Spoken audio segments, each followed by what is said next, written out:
Hoy tenemos el cierre de serie de milagros creativos. Hoy vamos a ver dos milagros muy interesantes que hace nuestro Señor Jesús. Ambos milagros están en el Nuevo Testamento mientras Jesús estuvo aquí en la tierra. Durante la serie hemos visto milagros en el Viejo Testamento, en el Nuevo Testamento, y hoy vamos a ver el siguiente en Juan capítulo 19, verso 16. Así que se llevaron a Jesús. Él, cargando su propia cruz, fue al sitio llamado el lugar de la calavera, que en hebreo es el Gólgota. Ahí lo clavaron en la cruz. Dice, también crucificaron a otros dos con él, uno a cada lado y a Jesús en medio. Y Pilato colocó un letrero sobre la cruz que decía, Jesús de Nazaret, el Rey de los judíos. ¿Verdad? Aquí está Jesús, dos asesinos al lado de él. Dice la Biblia que están en una pequeña colina fuera de la ciudad. Eso estaba fuera de la ciudad. Estaba Israel, un camino que iba a Damasco, que ahora es una carretera, y luego estaba el Gólgota, ¿verdad? Ahí donde crucificaron al Señor Jesús. Dice que había grandes multitudes que se habían reunido para ver que iban a crucificar a estos tres criminales, ¿verdad? Porque Jesús estaba contemplado dentro de ellos. En aquel tiempo no había cine, no había parque, no había nada, estaban en el desierto, no había nada en el Coliseo romano, ¿verdad? Pero estaban ahí porque seguramente ya habían visto colgados ahí, crucificados, a estos dos asesinos y a Jesús. Dice que uno estaba a su lado derecho, otro a la izquierda y él en medio. Leyendo fuera de la Biblia, dicen que el que ponían en medio era la persona más mala de los que estaban ahí, el más sanguinario, el más malo, y así contemplaban a Jesús. ¿Por qué? Porque querían poner un escarmiento con Jesús. Para los romanos, para los judíos, Jesús era un alborotador. En aquel tiempo había muchos alborotadores. Pedro pertenecía a uno de esos grupos alborotadores, por eso andaba armado, hasta que fue cambiando con el Señor Jesucristo. Pero la gente estaba ahí reunida, ¿verdad? Con palomitas, con refrescos, no había nada de eso, para ver cómo morían los condenados, cuánto iban a tardar en morir los que estaban ahí crucificados. Seguramente echaban apuestas para ver cuánto duraba uno y cuánto duraba el otro. Dice ahí también la Biblia más adelante, es que ahí estaba un centurión del ejército romano, estaba con un pelotón de soldados, ¿verdad? Esta persona estaba a cargo de la ejecución. Él iba a encargarse de que estos tres que estaban ahí murieran de la forma más horrible que había en ese tiempo, morir crucificado. Estaban con el sol inclemente, ¿verdad? Sin agua, sin comida, lastimados. Así que ahí estaba este soldado romano, pero dice también que ahí estaban los miembros del Sanedrín, recuérdenlo.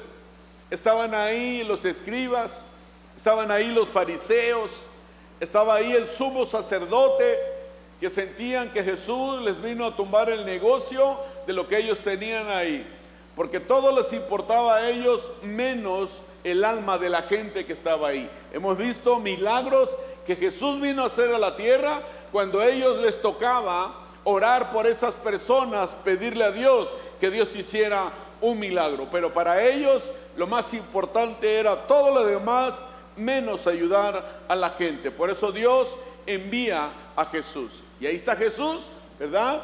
Condenado por una blasfemia de la noche anterior. Para ellos lo que Jesús había dicho era una blasfemia. Dice también la Biblia que había mujeres cerca. Estaba María, la madre de Jesús, estaba María Magdalena, había otras mujeres también que seguían a Jesús desde Galilea. Es decir, había muchísima gente ahí de chismosa, viendo cómo iba a morir el alborotador, porque para ellos era eso. Aunque ellos habían visto milagros que había hecho el Señor Jesús, pero aún así estaban ahí para verlo morir. Entonces, aquí enfrentamos a dos hombres, ¿verdad?, clavados en cruces a cada lado, y Jesús también en una cruz en medio de ellos. Los dos hombres al lado de Jesús, dice la Biblia también que estaban condenados a muerte por crucifixión. Ambos iban a morir o tenían que morir antes de que el sol se ocultara, porque venía una fiesta muy importante de los judíos y no tenían que contaminarse con el cuerpo de un muerto. Ahora, pensemos en estos dos hombres. Están ahí con el Salvador, está el Salvador en medio, pero estos hombres están crucificados al lado de él, en la misma condición de él. Iban a morir igual que él. No había diferencia, pero algo pasó en un momento de esa crisis, de ese punto donde estaban estos dos ladrones. Un hombre, uno de ellos, confía en Jesús y sabes, él recibe el milagro de la salvación, pero el otro lo rechaza. Y tú dices, ¿pero por qué si están los dos juntos ahí? Pero mira, ¿qué dice más adelante? Ambos eran igual de culpables, ambos estaban condenados, ambos iban a morir por sus pecados, eran asesinos, eran matones, eran malos. La Biblia nos dice que uno era mejor que el otro. Para los que los iban a crucificar, ambos habían cometido muertes, eran pecadores. Para Jesús eran dos pecadores que estaban ahí, y por ende ambos estaban condenados para irse al infierno, pero estaba Jesús ahí. La Biblia nos dice que estos dos hombres se burlaron, se mofaron de Jesús ahí en la cruz. Estando clavados, se reían de Jesús.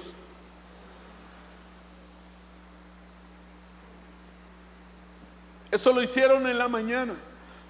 Vamos a leer Mateo 27:4.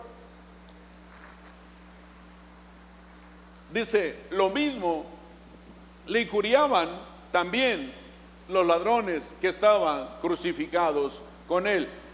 Marcos 15:32 dice uno de los que estaban crucificados, que este Mesías, que este Rey de Israel, baje de la cruz para que podamos verlo y creerle. Recuerda que el mundo quiere ver para creer.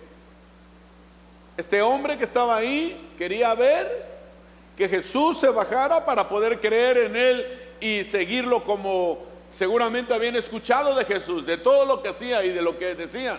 Y luego le ponen ahí el Rey de los judíos. Dice, queremos para que podamos verlo y creerle. Hasta los hombres que estaban crucificados con Jesús se burlaban de él, dice Marcos. Estos hombres seguramente eran hombres endurecidos. No había diferencia entre ellos. Eran asesinos, eran matones, eran malos. Eran malos. Por eso estaban ahí. Solo Jesús estaba ahí. Pero no porque había hecho algún pecado o era malo, sino porque los del Sanedrín, los de la autoridad en ese tiempo, les estaba tirando su negocio. Pero dice la Biblia que ambos estaban perdidos, pero de repente uno de ellos tuvo convicción de sus pecados por el Espíritu Santo. Y tú dices, ¿cómo es posible? ¿Por qué no los dos? ¿Por qué uno? Es igual cuando venimos a la iglesia. ¿Por qué unos avanzamos más que otros? Somos igual de pecadores. Levante la mano aquí los pecadores. Levante la mano aquí los hipócritas. Nadie levante su mano, ¿verdad? Pero uno es tocado en su corazón a través del Espíritu Santo y confiesa su pecado. Pero el otro hombre, ¿verdad?, no lo hizo. Uno se hartó de los pecados que traía y reconoce a Jesús como su Salvador. Y en ese momento el milagro de la salvación se echa a andar, se activa.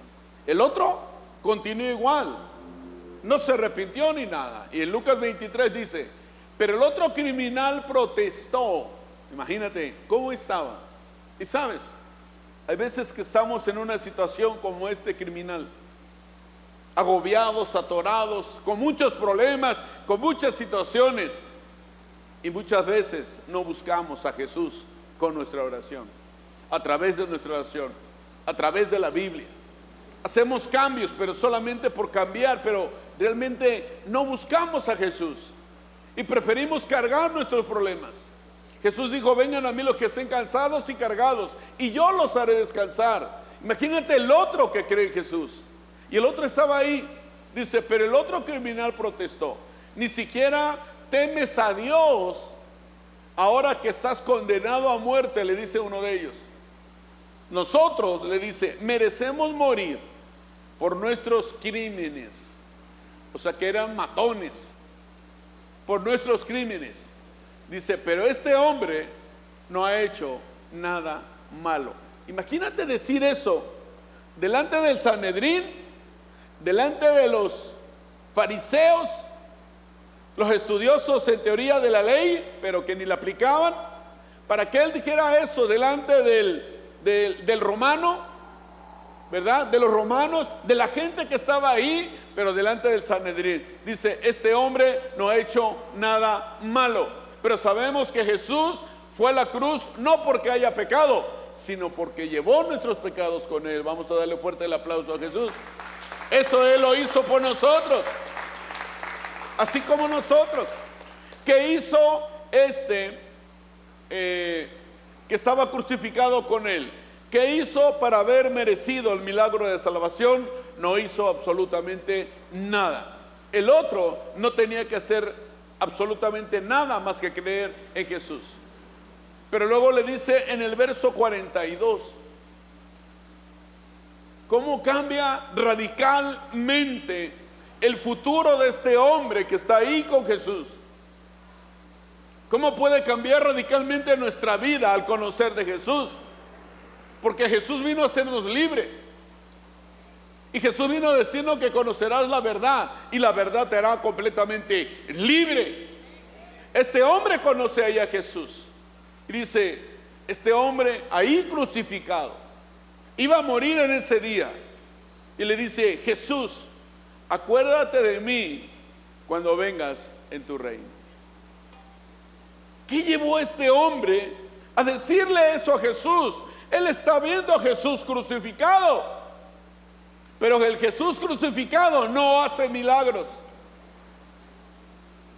El que hace milagros es el que al tercer día resucitó y que está sentado a la diestra del Padre. Ese es el Jesús que tú y yo tenemos que creer. Pero este hombre en sus últimas horas, porque eran de angustia, imagínate estar clavado y colgado, el dolor que sentía en sus tendones, en su carne. Y él está ahí y le dice, Jesús, acuérdate de mí cuando vengas en tu reino. Y viene lo mejor. Y Jesús respondió, te aseguro que hoy estarás conmigo en el paraíso. Imagínate la gracia de Dios con este hombre, el milagro de la salvación que le entrega Jesús a este hombre ahí, ya para morir, sufriendo. Un hombre que había sido pecador casi toda su vida, un hombre que había estado ahí por los errores que había hecho, que había cometido, por los crímenes que había cometido. Él está ahí y él le dice, Jesús, acuérdate de mí. ¿Qué hizo él? No recibió a Jesús ahí. No estaba su nombre escrito en el libro de la vida hasta ahí. Pero Jesús le dice, te aseguro, o sea, ¿quién se lo dijo? Te aseguro que hoy estarás conmigo en el paraíso. Me gustaría haber visto la cara del Sanedrín y del sumo sacerdote. Yo creo que les dio diarrea en ese momento que Jesús le dice eso a este matón. Han de haber dicho, bueno, este Jesús no entiende. Lo estamos crucificando y todavía dice que va a estar este matón con él en el paraíso. Porque para ellos este hombre se iba al infierno. Y de acuerdo a la Biblia, ¿verdad? Él no confía en Jesús como un hombre bueno,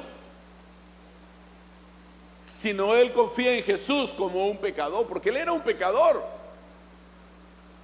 Por eso, ¿cuántos pecadores hay aquí? Pues somos nosotros.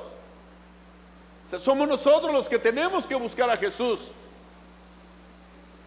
En 1 Timoteo 1:15 dice la Biblia, Cristo Jesús vino al mundo para salvar a los pecadores. Voltea a ver al que está a tu lado. ¿Se ve que es pecador? ¿De los buenos o de los malos? Pues dile, si tú lo ves que sí, dile, por ti vino Jesús. O sea, por ellos dice, Cristo Jesús vino al mundo para salvar a los pecadores. ¿Hay algún santo aquí? ¿Algún Blue Demon? Puro Blue Demon, ¿no? Green Demon, Yellow Demon, Pink Demon, Black Demon, Blue Demon. Ah, no, ese ya lo dije, ¿verdad? No, ninguno santo, pero que Jesús no vino por los santos, sino por los pecadores. Entonces, queda entendido que Jesús vino por los pecadores. El único que nos puede salvar es ¿quién? Jesús. Entonces, este ladrón, este asesino confía en Jesús. La Biblia se enfoca ya en el que a través del Espíritu Santo reconoce a Jesús como su Salvador y su Rey. Ya no habla del otro. Ya no habla del otro. A este hombre, Cristo, que aún no derramaba su sangre en la cruz, todavía no moría, ya la había derramado, ¿verdad? Su sangre preciosa derramada estaba limpiando a ese pecado, así como lo hizo con nosotros. Ahora, ¿qué hizo él? Jesús le dice, hoy estarás conmigo en el paraíso, en Lucas. Hoy estarás conmigo en el paraíso. ¿A dónde iba Jesús? ¿A dónde vamos a ir nosotros? ¿Verdad? A ese cuate lo vamos a ver allá. ¿Sí o no? Okay. Nomás aguas con tu cartera, no la lleves cuando lo vayas a saludar. Ni cartera vas a llevar. Ya no te vas a preocupar de nada. Dile que está a tu lado, ya ni te preocupes. Ahora, ¿qué pasó? Pues él ya sabemos dónde iba. Ahora, ¿qué pasó con el otro ladrón? ¿Qué pasó con el otro? Si tomamos en serio la Biblia, ese hombre en la noche iba a estar en el infierno. Porque hay dos solos lugares, con el Señor y el infierno. Por eso el diablo hace posible e imposible para que tú y yo no estemos con Dios ahí arriba. Él quiere que estemos con Él por toda la eternidad en el infierno. Y está claro que este ladrón no se arrepintió ni creyó en Jesús. Se burló de Jesús y hasta ahí llegó. El otro se burló, pero rectificó y creyó en Jesús. Ahora, era tanta la fe de este hombre que le dice, Señor, acuérdate de mí cuando estés en el paraíso. O sea, él sabía dónde iba Jesús. Él sabía. En ese momento de angustia, él comenzó a creer en Jesús.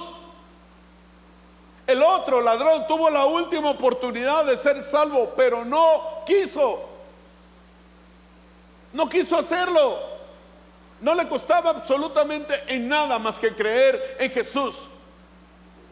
Y él sí tuvo que ir al infierno a pagar por sus pecados. ¿Por qué? Porque no dejó que Jesús cargara con sus pecados, problemas y situaciones. Nosotros igual. Si venimos a la iglesia, vengamos a dejar nuestras cargas. Vengan a mí los que estén cansados y cargados, que yo los haré descansar.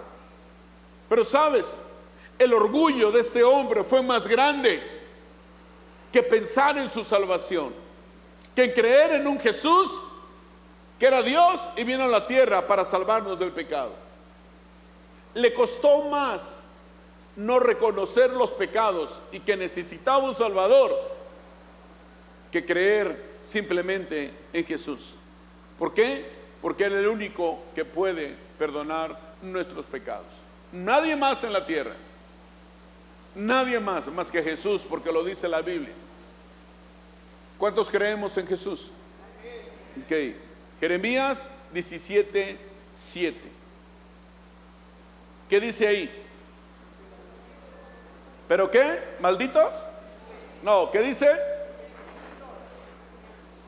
Pero benditos son los que confían en el Señor. ¿Cuántos de aquí confiamos en el Señor? Ok, levanta tu mano derecha, el que confía en el Señor. No la baje, levante su mano derecha. Pero benditos son los que confían en el Señor. Dice, y han hecho que el Señor sea su esperanza y confianza. Levante su mano izquierda el que trae problemas al día de hoy. Situaciones, crisis. Bueno, la Biblia dice, pero benditos son los que confían en el Señor. Este hombre fue bendito, ¿sí o no? ¿Cómo cambió la vida de este hombre estando en la cruz? Estando en la cruz, crucificado, clavado, golpeado, latigado, quizá igual, adolorido, ensangrentado, a punto de morir, en ese momento más complicado de su vida, conoce de Jesús y viene la salvación. No importa si tú y yo estamos pasando situaciones difíciles en este momento, pero lo mejor es que Jesús está en nuestro lado, pero dice, los benditos serán benditos los que confían en el Señor. Pero ¿cuánto confiamos en Dios? ¿Cuántos confiamos aún en nuestras fuerzas, capacidades, sabiduría del mundo? ¿Y cuánto le dejamos al Señor? Dice, y han hecho que el Señor sea su esperanza y su confianza. Esto es algo muy diferente. ¿Quién es tu esperanza y tu confianza? El dinero que tienes, los amigos, tu negocio, tu trabajo. ¿Quién es tu confianza? Pero cuando ponemos la confianza en el Señor, este hombre puede decir, pues no tenía nada que perder. Sí, no tenía nada, pero tampoco tenía a Jesús en su corazón. Había escuchado seguramente. Cuando estaba encarcelado, le estaban pegando, dice, ahora vas tú, porque ya soltamos a Jesús. O iba después, no lo sé. Y él lo ve en la misma condición que él, crucificado. Iba a ser muerto igual que él.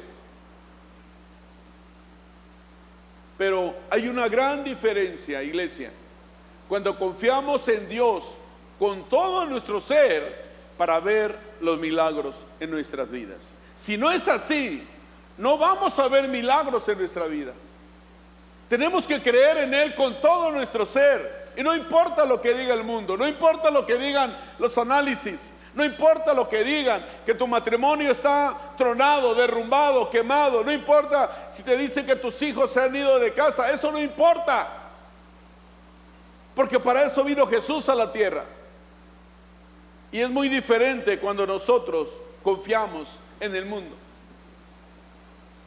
Si nuestra fe está dividida, no vamos a ver los milagros creativos de Dios.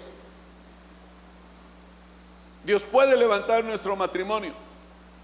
Dios puede traer otra vez a los hijos a casa. Dios puede restaurar tu economía, tu salud. No lo sé por lo que estés pasando, pero Dios lo puede hacer. Pero imagínate qué gran privilegio de este hombre que confió en Jesús.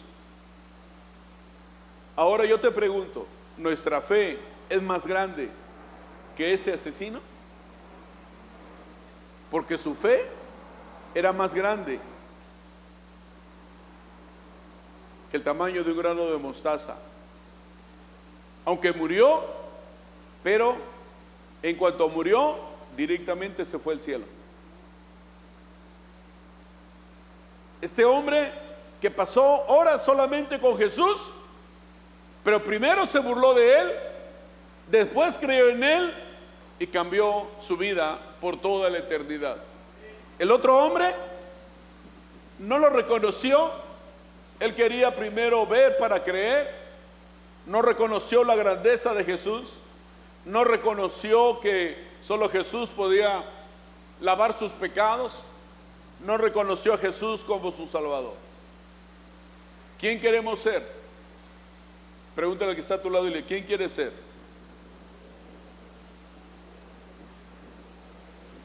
Y hay veces que sin querer actuamos como el otro que no creyó en Jesús, porque aún seguimos resolviendo las cosas como nosotros queremos, a nuestra manera. En esas áreas que no hemos avanzado, quizá está pasando eso, no te has preguntado. Inconscientemente quizá no lo has analizado, no lo has visto.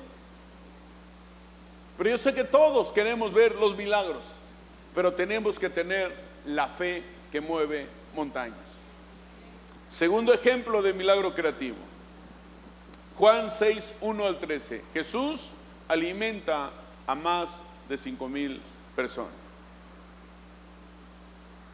Cuando Jesús cruzó al otro lado del mar de Galilea, conocido también como el mar de Tiberias, una gran multitud siempre lo seguía a todas partes, porque veía las señales milagrosas que hacía cuando sanaba a los enfermos.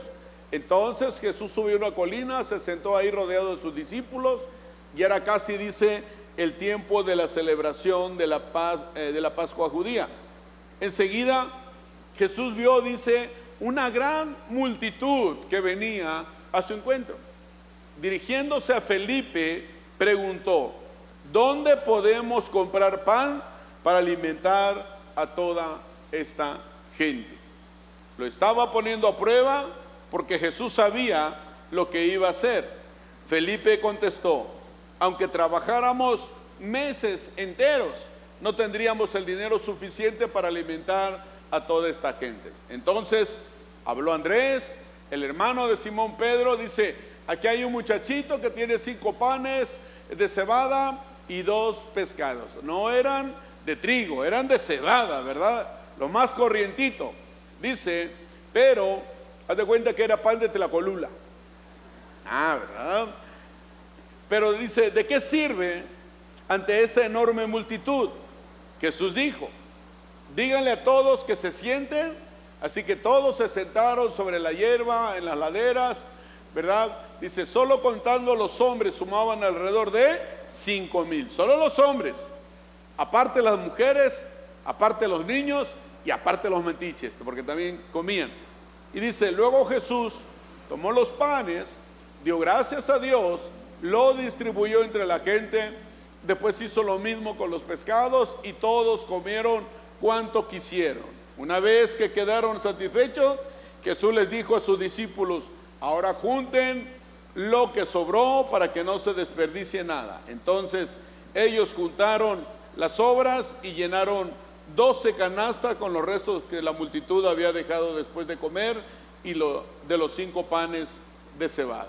Veamos estos puntos muy importantes de lo que Jesús acaba de hacer aquí, de este milagro. ¿Cuántas personas te gustan? Si eran 5,000 hombres, 5,000 mujeres, la mitad de niños, pongámosle 10,000 personas que Jesús le dio de comer. ¿Cuál era el interés de Jesús? ¿Qué era diferencia con los del Sanedrín, los sacerdotes de ese tiempo? A él le importaba la gente. Dice que los vio y seguramente los vio con hambre. No había tiendas para comprar algo, no había los Oxxos, ¿verdad? No había tlayuderías, no había aguas, no era el día de la Samaritana, ¿verdad? No había nada. Ahora, si hubieran tenido el dinero, ¿dónde comprarían pan? ¿Dónde comprarían lo demás? Pero no había. Entonces Jesús le pregunta a Felipe, pero dice el verso 2 que una gran multitud lo seguía a todas partes porque veían las señales que hacía. Eso dijo Jesús, por las señales y los milagros que hace. Dice que por eso la gente lo seguía. Hoy te pregunto, ¿cuál es tu motivación para seguir a Jesús? ¿Por qué vienes a la iglesia? ¿Para qué vienes a la iglesia? ¿Por qué te cambiaste a ser cristiano? ¿Cuál fue tu motivo realmente? Venir a adorar, a alabar a Dios, está bien. Ver milagros, está bien. Pero ¿cuál es tu motivo? ¿Por un sustento? Está bien. ¿Por un milagro? Está bien. ¿Por restaurar tu matrimonio? Está bien. ¿Porque tus hijos regresan? Está bien. Pero ¿cuál es tu motivo? ¿Por qué lo haces? ¿Por qué vienes a la iglesia? ¿Por qué te congregas? ¿Por qué te reúnes? ¿Por cambiar solamente o por qué lo haces? ¿Te has preguntado eso? Dile al que está a tu lado, ¿por qué sigues a Jesús? Juan 6:26, Jesús le dice, les aseguro que ustedes me buscan porque comieron hasta llenarse. Ya había pasado la multiplicación de los panes y los peces. Dice, y no porque hayan entendido las señales milagrosas. O sea, ¿por qué venimos a la iglesia? ¿Por tradición? ¿Por cultura? ¿Porque tienes que venir a fuerza? ¿Porque dices, es que el domingo tengo que ir? O sea, ¿por qué lo hacemos? O sea, Jesús le pregunta a la gente, ¿por qué vienen? ¿Por qué me buscan? ¿Por ver los milagros? Está bien. Está bien.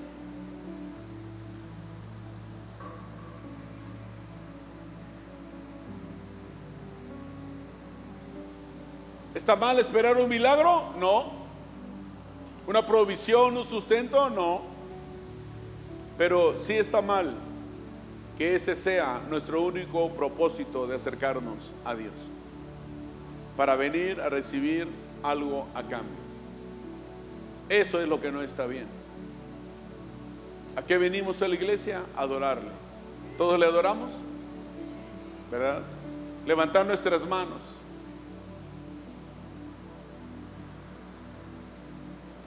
Por eso Jesús le dice a la gente que lo seguían por los milagros y porque los alimentó. Y seguramente la gente dice, no, hay que seguir a Jesús. ¿Por qué? Porque no solo ahí te da un mensaje, sino también te alimenta. Y estuvieron ricos los panes y los peces, seguramente porque querían más. Segundo punto, con Dios hay oportunidades de crecer en fe y ver milagros. Dice el verso 5, enseguida Jesús vio que una gran multitud venía a su encuentro. Dirigiéndose a Felipe le preguntó, ¿dónde podemos comprar para alimentar a toda esta gente? Cuando nosotros tenemos la confianza en Jesús, podemos multiplicarnos, podemos crecer en fe. Porque en esta misma casa, en esta misma iglesia, el mismo mensaje, hay familias que avanzan en fe más que otras. Porque algunos reciben su milagro y otros no. Porque algunos los vemos confiar con todo su ser, amar con todo su ser al Señor, con todo su ser. Porque algunos adoran a Dios con todo su ser y otros no. ¿Por qué lo hacemos? Y aquí sale otra vez Felipe, le pregunta al Señor. Lo que para muchos puede representar un problema, para Dios es una gran oportunidad en sus manos. ¿Cuántos traemos problemas? Velo como una oportunidad para ver la mano de Dios en tu vida, para que puedas ver el milagro de Dios en tu vida. Y esa es una oportunidad para nosotros como hijos, para crecer en fe. El verso 6 declara que Jesús sabía cómo iba a solucionar el problema. Solamente estaba probando a Felipe. Quería ver a Felipe qué le iba a decir. Felipe había estado con él ya un tiempo. Él había visto los milagros que había hecho Jesús. Él estaba presente. Pero aún estaba Felipe ahí dudando de lo que era Jesús y de lo que vino a hacer en la tierra. La vida, iglesia, y en Cristo nos presenta adversidades, pero no es para matarnos, sino para foguearnos, para hacernos fuertes, para crecer en fe, para desarrollar en nosotros la capacidad creativa con la que fuimos dotados. No puede haber un milagro si no hay un problema, si no hay una enfermedad. ¿Cómo verías los milagros? Por eso tú y yo ya no tenemos que decirle al Señor, ¿por qué, Señor, este problema? Sino decirle, Señor, ¿para qué es este problema? ¿Cómo veré la victoria en mi vida? ¿No le das un aplauso al Señor? Para eso son los problemas.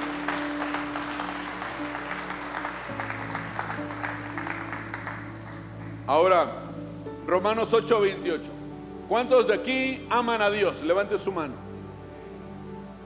Esto es para nosotros. Dice, y sabemos que los que aman a Dios, levante su mano, ¿quiénes aman a Dios? ¿Qué dice? ¿Algunas? No, ¿qué dice? Todas las cosas les ayudan a ¿qué? Un problema, una crisis te va a ayudar para bien. Nos va a ayudar. Dice, esto es a los que conforme a su propósito son. Voltea a ver el que está a tu lado, al que está al lado derecha, izquierda, que está atrás de ti, frente a ti. Todos tenemos un propósito de parte de Dios. Dale fuerte el aplauso al Señor. Punto número 3. Hay situaciones que no tienen solución en lo natural, sino en lo sobrenatural. Verso 7 dice, Felipe contestó, aunque trabajáramos meses enteros, no tendríamos el dinero. Ese era un primer problema. Pero seguramente si Jesús le entrega el dinero a Felipe y Felipe le hubiera dicho, Señor, ahora, ¿dónde lo compro? No hay panaderías abiertas aquí. ¿Dónde lo compro? Abad y Heraldi no vivían allá. O sea, ¿dónde lo compraban? Ahora, ¿Felipe estaba mal?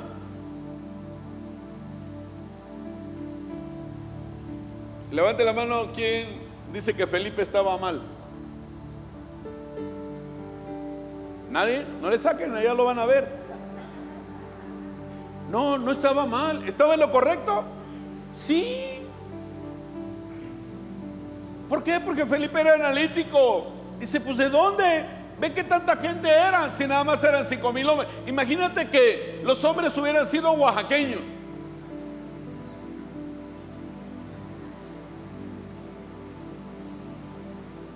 El brother se hubiera comido solito los 5 panes y los 2 peces y no me hubiera dado nada. Que a él le hubiera tocado repartir. ¿Don Robert? No, don Robert. No, imagínate, ahorita me trajo don Robert viuses. No, imagínate que hubiera repartido viuses allá. ¿Cómo se pueden comer esas cosas, Robert? Imagínate agarrar las viuses en una tortilla, brother. Le pones ahí guacamole, las viuses, brother, salsita de molcajete ahí encima, brother, y luego ahí les polvoreas unos chapulines chicos. Imagínate, brother, así, y su coca bien fría. No, yo me hubiera muerto de hambre ahí con Jesús. Como yo no iba a comer eso, brother. La carne de marrano es mala, pero como oramos por ella, la santificamos para adentro. Entonces, imagínate ahí, ¿qué hubiera dicho la mujer oaxaqueña? Ay, no, ese pan no me gusta, es de cebada. ¿No tiene pan de tlacolula? Dígame otro pan. ¿Otro pan? ¿Cómo? Va algo de Miahuatlán, pero de esos panes. ¿No tienen de eso? Ay, no, a mí no me gusta el pescado, huele feo. ¿No tienen pollo? Los que siempre están a dieta, ¿hay aquí de esos? Ay, ¿no tienen una ensalada? Con crotones encima. Y le lleva, y seguro le iban a llevar la ensalada a la oaxaqueña. Aquí está. Ah, sí, pero ¿esa ensalada trae aderezo? No, pero déjate de eso, lo de menos. ¿Es orgánica? ¿Con qué fue regada? ¡Si ni hay agua! ¿Qué hubiéramos hecho nosotros ahí ante esa crisis? Felipe tenía razón, es cierto, pero aún Felipe veía como el que estaba a un lado de Jesús. Veía al Jesús crucificado a pesar de haberlo visto haciendo milagros increíbles. Eso no se puede, Señor. ¿Cómo le vamos a hacer? Y si el Señor le hubiera puesto una panadería, Felipe le hubiera dicho, ¿y ahora qué van a tomar? ¿Sí o no? Tú y yo buscamos siempre pretextos para no tomar el milagro en nuestra vida. Es que el doctor me dijo que me iba a morir. No, es que nuestro matrimonio ya no. En mi familia se han divorciado. No. Y empezamos. Dios ya te sanó y dudamos que realmente Dios ya te sanó. Dios ya restauró tu matrimonio y dudamos que el matrimonio ya está restaurado. Dios ya trajo a tus hijos a la iglesia, ya los regresó a casa y dudamos de esa parte. Dios ya pagó tu deuda y tú dices, pero todavía no la veo. Dios ya te dio la salvación y cuando muramos estaremos con Él en el paraíso y lo dudamos todavía, porque cuando aún metemos nuestra sabiduría y no confiamos en el Señor con todas nuestras fuerzas, entonces estamos dudando, así como Felipe. Y llevamos años en el Evangelio, pero el diablo ocupa la duda para que los milagros que Dios tiene para ti no se cumplan. Pero si Dios lo dijo, Él ya lo cumplió. Él ya lo dijo. Pero aquí está Felipe. Su respuesta es analítica. Y muchas veces todo lo analizamos. Todo lo analizamos. Todo lo vemos así. Cuando hay lógica, no hay milagros. Cuando no hay lógica, los milagros se hacen. Felipe no había entendido que Dios se mueve en un terreno diferente, que Jesús se movía en un terreno diferente. Punto número 4. No permitas que tus dudas desmotiven a otros. No dudes, porque tu milagro ya fue hecho. Aún te duele, pero del milagro ya fue hecho. Dice aquí en el verso 8 y 9 que estaba Andrés, el hermano de Pedro. Él dice, hey, aquí hay un muchachito que tiene, ¿cuántos panes? 5. ¿Y cuántos peces? 2. ¿A quién le gusta el guachinango? No era guachinango, era mojarra de laguna.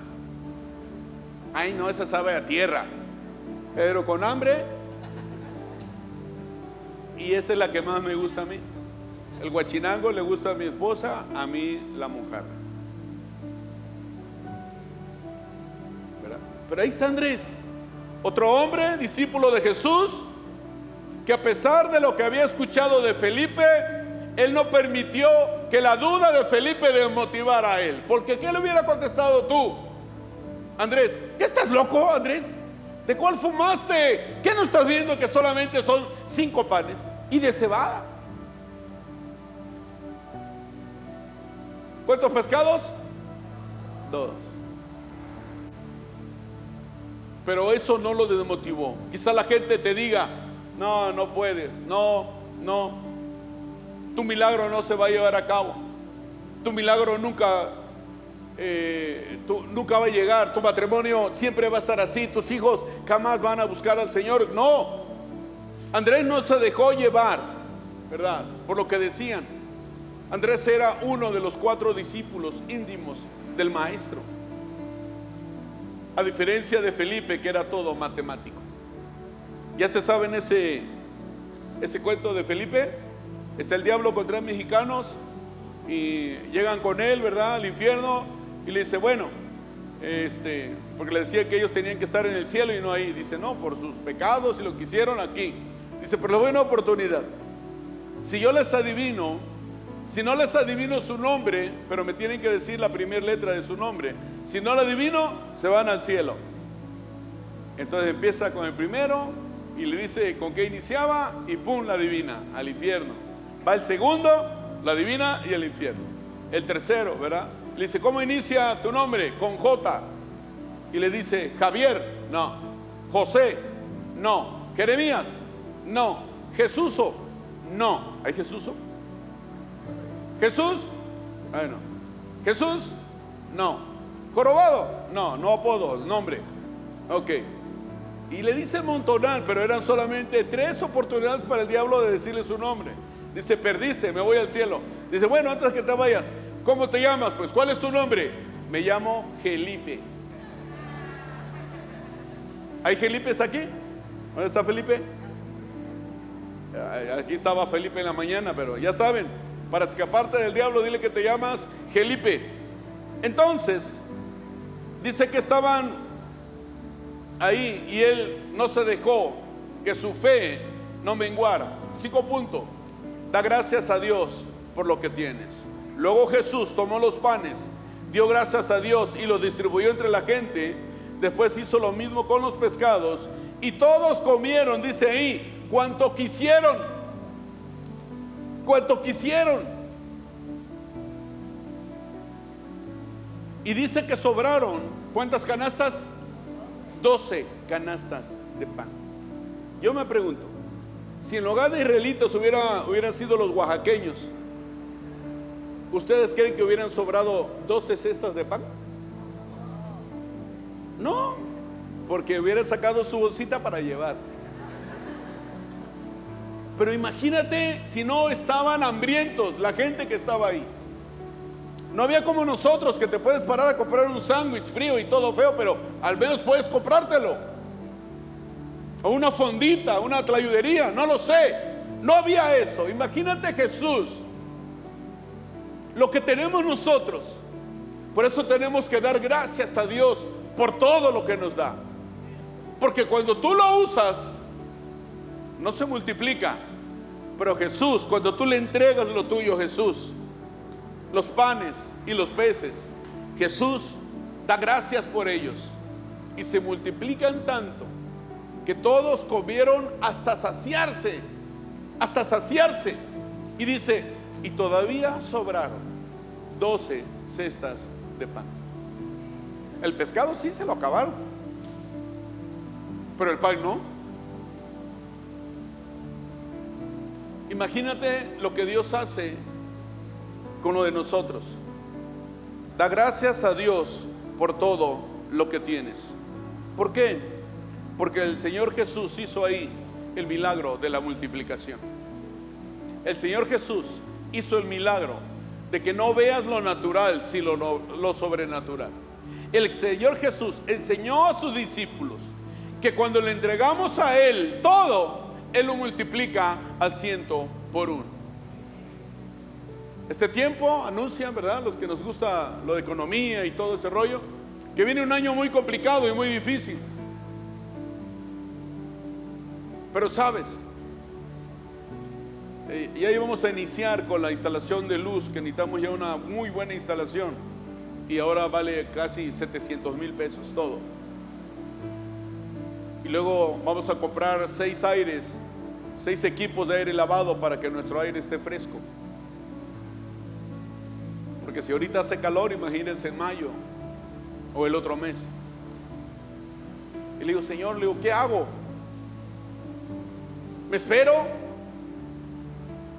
Mejor por si hay crisis y compro despensas para apoyar a la iglesia, ¿o qué hago? Y ayer que estaba otra vez rumiando la palabra y el mensaje, y yo veo esto, digo, caray, hombre, este jovencito que estaba ahí, tú y yo somos ese jovencito que sale ahí, y es lo único que sabemos de él, que llevaba quizá para vender esos panes y esos peces.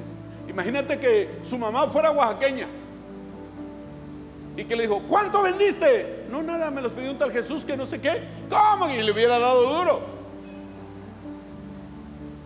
Pero el jovencito tuvo la fe para poner lo que llevaba, los peces, los panes, en las manos de Jesús.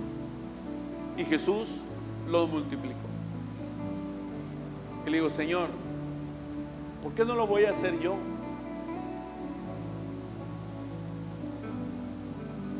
¿Verdad?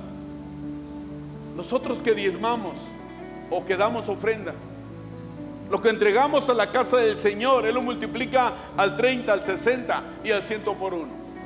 Y si das tu diezmo, el 90% se te queda. En las manos de Jesús se hace al 30, al 60 y al 100 por uno. En tus manos es el 90%, pero en las manos de Jesús es un todo. ¿A cuántos alimentó el Señor Jesús? No solo es el milagro de la multiplicación, sino el milagro que lo que tú vienes a dar a la iglesia, el Señor lo utiliza para bendecir a otros. Los que sirven en mesa de amor, lo que lleva a la gente que necesita, a los hospitales, donde están los jóvenes ahí detenidos,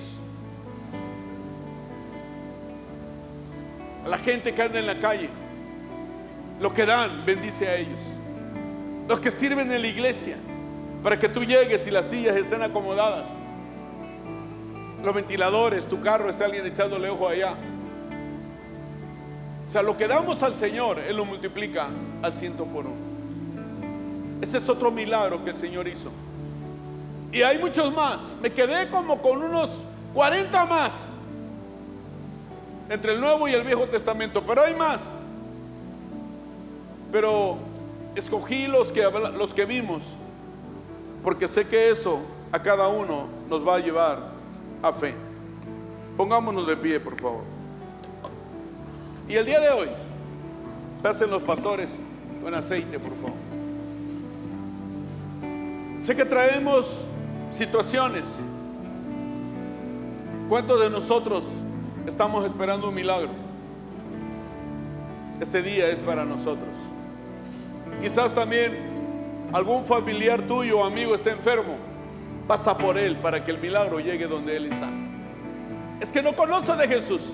No importa. No importa. El asesino a un lado de Jesús, los dos no conocían a Jesús, no creían a Jesús en el inicio. Uno de ellos creyó en Jesús, porque creyó y luego vio. Y sabes, lo bueno que él ya tenía la salvación y esa noche iba a estar en el paraíso con Jesús. La Biblia dice que después, cuando Jesús muere, como ya venía la fiesta y no podían tocar nada impuro y un muerto era algo impuro, dice que el encargado de los soldados dice: ahí solamente Jesús está muerto, los otros dos no. Dice: vayan y quiébrenles las piernas. ¿Te imaginas? Aún así, después de haber recibido a Jesús, este hombre sufrió aún. Pero lo que estaba pasando aquí en la tierra no se comparaba con lo que iba a estar allá arriba, donde tú y yo estaremos por toda la eternidad. Y le quebraron las piernas. ¿Te imaginas la agonía de esos hombres? Dice: para que murieran rápido. Pero hoy tú y yo estamos aquí. No estamos en la condición de ellos. Quizá necesitemos la fe de este hombre que creyó en Jesús. Imagínate qué osado de decirle: Jesús, acuérdate de mí cuando estés allá arriba con el Padre. ¿Cuánto le has clamado a Dios por tu milagro? ¿O te has dejado atemorizar? ¿Has creído las mentiras del diablo? ¿Has escuchado que te dice que no se puede ese milagro? Que no es posible. Mira de dónde vienes. Mira los pecados que has cometido. Recuerda que Jesús vino por los pecadores, por ti y por mí. Así que el día de hoy vamos a adorar 2 minutos antes. Y si tú sientes la fe, que tienes la fe que mueve montañas. Los pastores tienen la fe. ¿Tú la tienes? Y en el momento que tú sientas, puedes pasar. Ellos van a declarar que tu milagro, tus milagros, tú los vas a ver, porque tienes la fe que mueve montañas. Así que vamos a adorarle primero. Y conforme vayas pasando, vayas sintiendo, tú ve pasando con los pastores. Vamos a decirle antes: